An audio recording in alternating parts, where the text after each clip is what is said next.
Bonsoir à tous, c'est l'Expert TV et on se retrouve aujourd'hui pour une nouvelle vidéo. Samedi 25 décembre, en prime sur TF1, il y aurait dû avoir le troisième numéro du jeu District Z, renommé District Z Reloaded pour cette deuxième saison. Mais le jeudi 23 décembre, on apprend que TF1 déprogramme le jeu d'aventure présenté par Denis Brognard, faute d'audience. Et oui, le premier numéro du jeu, le samedi 4 décembre, n'a réuni qu'à peine 2 millions de téléspectateurs, 10,4% de part de marché, 22,3% sur les ménagères, et le 18 décembre, 2 semaines plus tard, TF1 enregistre l'un de ses pires scores en prime sur TF1 avec 1 500 000 de téléspectateurs, 7,8% des 4 ans et plus, et 17,3% sur les ménagères de moins de 50 ans. Un véritable coup dur pour TF1 et surtout pour Arthur, le producteur et créateur du programme qui a posté ce message. Donc voilà, il est 7h30 du matin sur cette photo. Après une nuit complètement folle, nous nous apprêtons à tourner la dernière séquence du District Z en ce dimanche. Je pense aux 300 personnes qui bossent avec acharnement, bonheur et enthousiasme sur cette aventure depuis 3 ans et qui ont ouvert les yeux avec une sacrée gueule de bois. Ce matin, plus que jamais, je vous le dis, Euh, merci, merci, merci. Souvenez-vous, dans nos moments de doute, je vous le disais souvent, l'échec, c'est le succès en progrès. Les gens qui évitent l'échec évitent aussi le succès. La plus belle des victoires n'est pas de ne jamais échouer, mais de se relever après chaque échec. Je suis debout et d'attaque qui vient avec moi tenter la prochaine grande aventure. Une chose est certaine, quand on a produit District Z, on peut tout produire. Donc voilà pour son message. D'ailleurs, j'ai bien aimé cette phrase, la plus belle des victoires n'est pas de ne jamais échouer, mais de se relever après chaque échec. Voilà.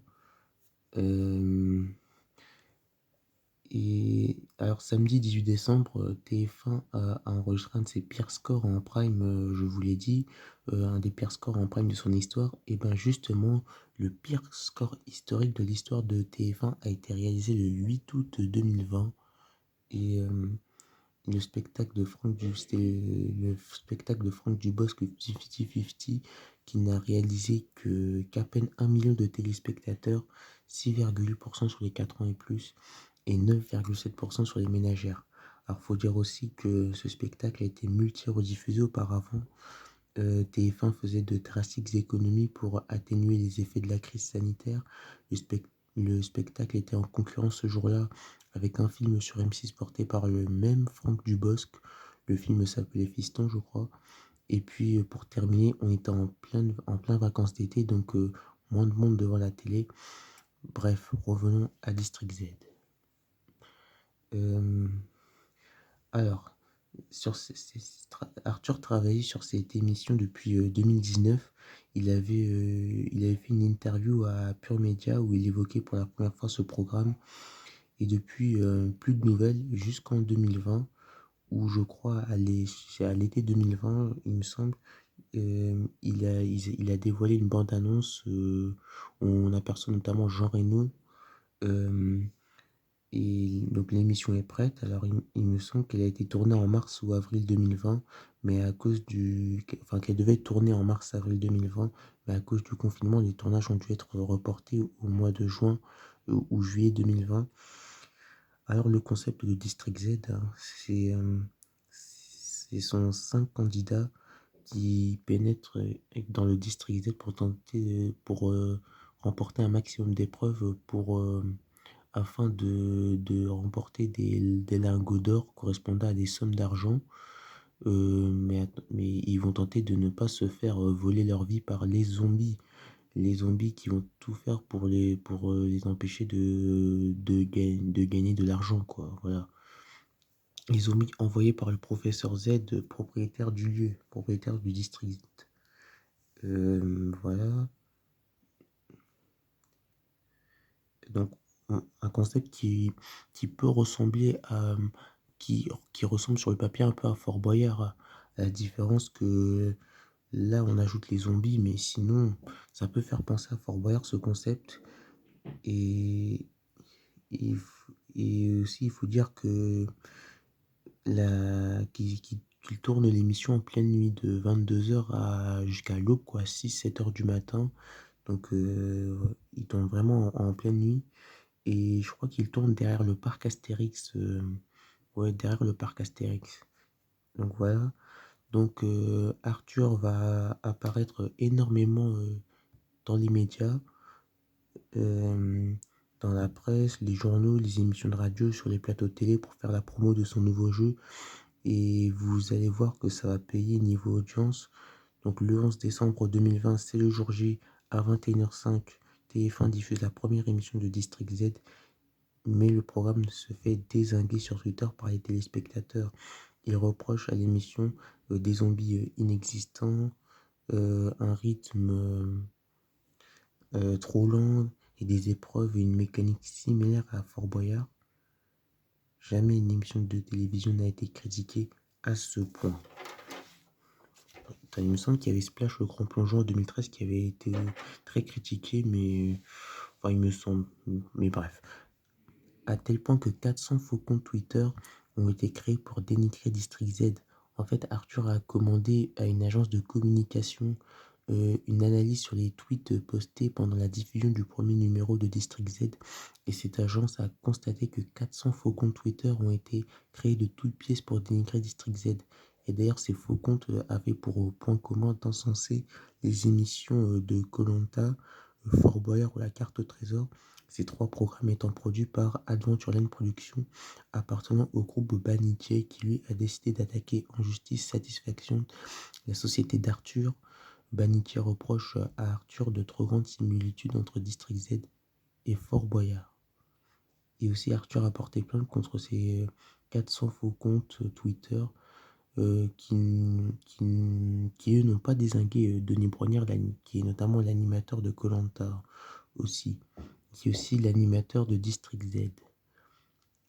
Côté audience, la première du jeu d'aventure réalise un carton d'audience avec 5,4 millions de téléspectateurs, 26,4% sur les 4 ans et plus, 46,7% sur les femmes responsables des achats de moins de 50 ans et des scores sur les jeunes encore plus impressionnants, ce qui constituait un record datant de plusieurs années.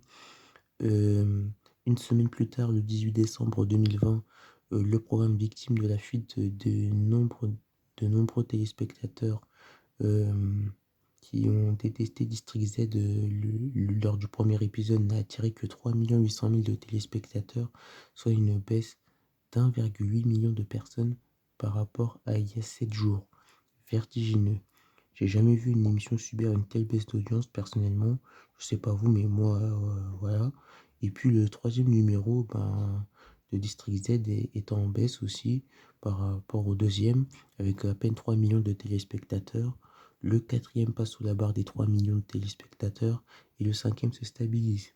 Donc ça n'a pas arrêté de baisser en audience à chaque épisode et la saison 1 a réuni en moyenne 3 400 000 de téléspectateurs, 17% du public et 33% sur les ménagères de moins de 50 ans, ce qui au final est pas si mal que ça, que ce que l'on aurait pensé avec un très bon score sur les faire d'air moins 50.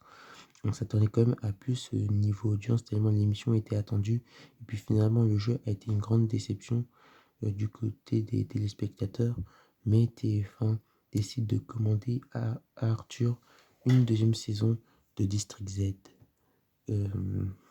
Alors on s'imaginait que vu les audiences un peu moyennes du programme et les nombreuses critiques contre District Z, TF1 n'allait pas re-signer pour une nouvelle saison, et en fait si. Donc Arthur et Denis Brognard, que vous voyez en photo, promettent que que l'aventure sera plus effrayante, plus compliquée pour les candidats lors de la saison 2, avec des zombies beaucoup plus présents que lors de la saison 1. Et ah oui, j'ai oublié de vous dire que lors de la première saison, la production avait choisi de ne pas rendre les zombies trop effrayants pour pas faire peur aux enfants qui regardent le jeu. D'ailleurs, avant le premier numéro de District Z en 2020, la prod avait questionné les enfants sur est-ce que les zombies vous font peur et les enfants avaient dit non. Donc peut-être que pour la saison 2, ils ont plus peur. Bref, le retour de District Z, appelé maintenant District Z Reloaded. Reloaded en anglais, c'est rechargé. rechargé en anglais c'est Reloaded. Et pour cette édition 2021, et ben, District Z Reloaded a été lancé le samedi 4 décembre à 21h05 sur TF1 et vous connaissez la suite au niveau audience, hein. Voilà, c'était une catastrophe industrielle. Alors, qu'est-ce que je pense de District Z? Moi, perso, j'aime bien l'émission. Le fait d'affronter des zombies pendant des épreuves, je trouve ça bien. Un peu déçu aussi de la saison 1 car il n'y avait quasiment aucun fight entre les candidats et les zombies. Et cette année, ça a été le cas. Euh, J'aime bien aussi quand les candidats, après avoir volé les lingots d'or dans le coffre-fort, se font poursuivre par les zombies qui essayent de récupérer ce qu'ils ont volé. Denis Brognard, bon animateur, mais voilà, je le préfère dans koh. Donc, et je pense que vous aussi, pareil, qui regardez cette vidéo. Sinon, moi, j'adore le majordome. Vraiment, le majordome, tout le monde l'adorait sur Twitter. Lui, il a fait l'unanimité. Donc, moi aussi, j'aime bien. Et, et puis, le rythme de la saison 2 était beaucoup plus... enfin, la saison 2 était beaucoup plus rythmée que la saison 1. Voilà, la saison 1, les candidats, ils avaient un bunker où ils pouvaient se reposer entre chaque épreuve. Ça casse un peu le rythme de l'émission. Là, ils l'ont enlevé pour la saison 2. Je trouve ça mieux. Euh, et puis, qu'est-ce qu'on peut dire d'autre? Et oui, et aussi, je trouve ça un peu dommage que ce soit une création française qui, comment dire, qui, voilà, enfin, qui ne marche pas côté audience. Parce que bon, euh, souvent, en fait, les téléspectateurs, ils réclament de la nouveauté à l'écran, mais, euh, mais quand il y a de la nouveauté, bah, ils regardent pas. Donc, du coup, enfin, voilà, enfin, moi, j'aurais aimé que District Z marche bien niveau audience, ne serait-ce parce que c'est un format français créé par Arthur. Enfin, voilà, ça a coûté quand même 900 000 euros par épisode, ce programme. Donc, plus que koh qui lui coûte 800 000 par épisode. Donc, rendez-vous compte, c'est une des plus grosses productions françaises depuis 30 ans, depuis Fort Boyard. Voilà. Donc, voilà, j'aurais aimé que ce format perdure dans le temps. Mais, et puis aussi, c'est pas une bonne nouvelle. Enfin, oui, c'est pas une bonne nouvelle parce que les chaînes de télévision, elles vont plus vouloir créer de programmes ou mettre de nouveaux formats sur leur antenne. Enfin, voilà. Enfin, ils auront plus peur de mettre un nouveau format à l'antenne, craignant que ça marche pas. Ouais, ils feront plus confiance à leurs formats qui sont sur la chaîne depuis 5 10 ans et qui sont des valeurs sûres. Mais au fil du temps, ces formats, eh ben, ils vont s'user et du coup, quand ça fera pas ou très peu d'audience, eh ben, va falloir les remplacer. Et ben voilà, hein, ça va entraîner ben comment dire, voilà, la télévision va mourir petit à petit à cause de ça, à cause du manque de nouveautés, de créativité, d'innovation. Voilà, que les chaînes de télévision soient trop frileux parce que ils ont peur que les créations françaises ne marchent pas. Enfin voilà, on se dirige un peu vers ça en ce moment. Et puis voilà. Et aussi, voilà, on peut dire aussi, Arthur a été très courageux de tenter un format de ce genre-là qui a coûté énormément d'argent. Voilà, il a tenté de créer un truc, ça n'a pas marché, mais bon, bah, il a dit dans son message Instagram, il tentera de nouveaux projets, on espère que ça cartonnera pour lui. Et aussi, bravo aussi, et j'en profite aussi pour dire que Nagui aussi a été très courageux d'avoir tenté son nouveau télécrochet The Artist à la rentrée 2021 sur France 2. Voilà, c'était un télécrochet d'un nouveau genre, ça n'a pas marché. Mais bon, il aura eu au moins le courage de tenter quelque chose. Voilà, c'était ma petite vidéo sur District Z. N'hésitez pas à liker et à vous abonner si ce n'est pas déjà fait. N'hésitez pas à me dire ce que vous pensez de District Z. Et nous, on se retrouve demain pour une nouvelle vidéo. Salut!